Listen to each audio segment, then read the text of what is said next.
So relax, everybody. You're not going to go through a whole nother panel. This is going to be short and sweet, but I want my two colleagues from the representative community foundations who've been incredible supporters of 10X in every respect to sort of close this out, and I'm going to turn to my good friend Steve Sells now to start that off.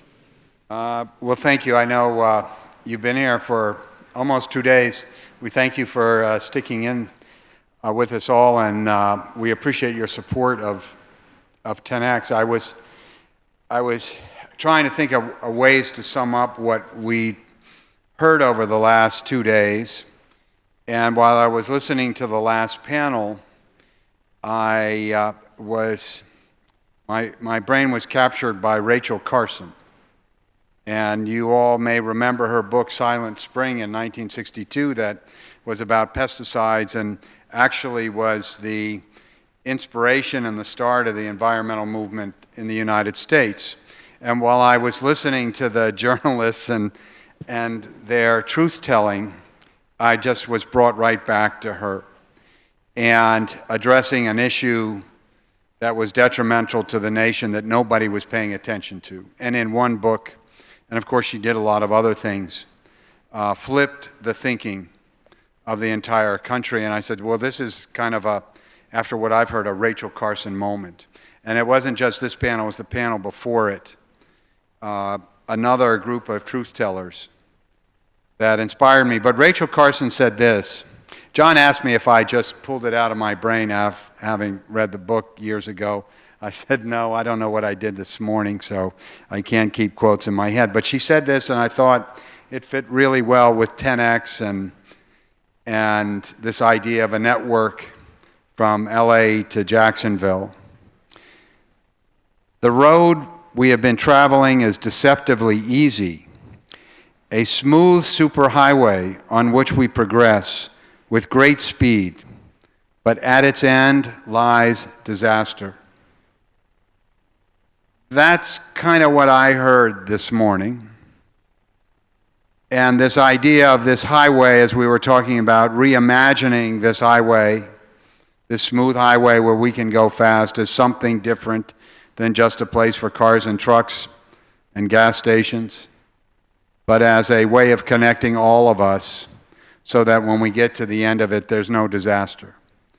And so if I think about what I hope we've all learned, and certainly what I've learned, that this idea of a network, I looked at that map over there and I said, God, 99% of the country is north of us. But nobody else is thinking the way we are along this connector. And that we have the opportunity, if we stick together on the I-10, to think of the I-10 as more than that highway. We can address some really big and important problems that we just heard are worse than we thought. And then I thought of a couple things that came up in this session, this 2 days, more so than I recall in Baton Rouge last year, which was the idea of equity. And who will suffer most when we run out of water? And I thought about when California had its drought and its drought warnings a couple years ago, and who were the people that were getting caught using their sprinklers? It certainly wasn't the poor. It was the rich. And so the dramatic implications around equity and who wins and who loses. And we often think about equity when it's too late, when there's already been inequity, and maybe we have a chance through this to think differently about water and equity and the social impacts of scarcity or abundance. So we're looking forward to next year. We're thrilled that you're here. We hope you continue to carry the messages of what you learn and what you brought to it, because the audience was as powerful and as expert as everybody we had up here. We said everybody sitting in the audience could sit up here in these big comfortable chairs and carry on a meaningful dialogue like we heard from all the panelists. So we think we're onto something, and we're going to continue doing it, and we appreciate you being here, and gladly I'm seeing there is sunshine outside to go along with the great temperatures. So thank you for coming. I'm John Davies. I'm with the Baton Rouge Area Foundation. We had the great pleasure of hosting this event last year, and we did a terrific job. I didn't think that could be exceeded. But sure enough, Duke and his amazing team have trumped us and have done an even better job than we did last year. So congratulations, Duke, and congratulations to your amazing team for pulling off a really great event here.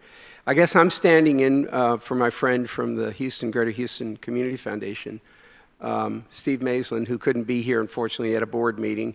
I thought that was a weak excuse, but we gave him a bye. So he couldn't be here. I'm standing in his stead to say that we'll see you next May or next spring. The date isn't quite firmed up yet, though we do have venues and such. And we'll pivot a little bit. We'll stay with water because obviously Houston's had a major event that has impacted them dramatically. But we'll also get into the issues, I think we'll expand on the issues of equity, and we'll certainly get into the issues of energy as well. So it's going to be a broader conversation next year to continue to build on this theme of the issues that impact those of us who live on the I-10. And thanks again to my good friends Steve and John for all the support they've provided and the vision to get behind this and help to move it forward. We will be in Houston next year. We will be in LA the following year. And then we'll return back to the Gulf in a place to be determined. We've heard a lot of good things from our friends from Florida here that would recommend being there. There's New Orleans, so we'll figure that out. But this project is, as I think I said at the beginning, it's more than about water, for example. You've got your brochures in front of you. We're just using water as a leading indicator, but we're moving on to other topics. We absolutely, and I think you heard, and I sort of provoked it because I wanted you to hear it from Nicole Farini yesterday, the social mobility issues which are exemplified by what's going on in, let's say, for example, Ciudad Juarez and El Paso. I think you'll see us there very soon talking about these issues. Water is implicated in that discussion, but we'll go right to the issues that I think Steve highlighted just a minute ago. We'll also be doing things other than convenings. We have some projects, some of which you heard being illustrated by the conversation on this dais here. And so we see all of you not as just as attendees. I said this at the beginning. We want you to be contributors. We want to form something larger than just annual meetings. And so we'll be returning to you for ideas about how you can participate in some of the activities that are going to emerge from this. So I beg your participation in the near future. And there's so many other things I could say, and I've said it several times, but I really want you to see the people. If everybody, Sabina, if you could just come to the front up here, Cece, Jamie, Kate, can you just come up here a little bit? I've had someone come up to me today who said he attends an awful lot of conferences. Ben, thank you. And to the credit of this group, they said they had never been one that was better put together. We are not professional event managers, although I think we're becoming that in the process. But these are the people who made everything that you experience, the quality of your lodging, the getting here, the food, the events, the timeliness of everything that I think moved like clockwork. I just want you to thank the people who put in so much effort here. And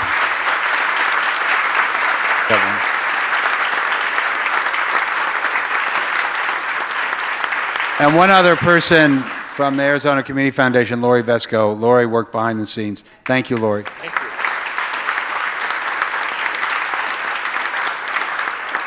So with that, I know Cece's going to probably make some more announcements, or maybe not. Okay, we're having lunch, but anybody who's on a tour, presumably you know where to be, how to be, all that kind of stuff. That will continue. And then this evening, for those who are staying, the Arizona Republic, along with 10X and the Babbitt Center, will be hosting a film at the Cronkite Center on the Colorado. So I hope you can attend that as well. Thank you all very much. We'll see you next year.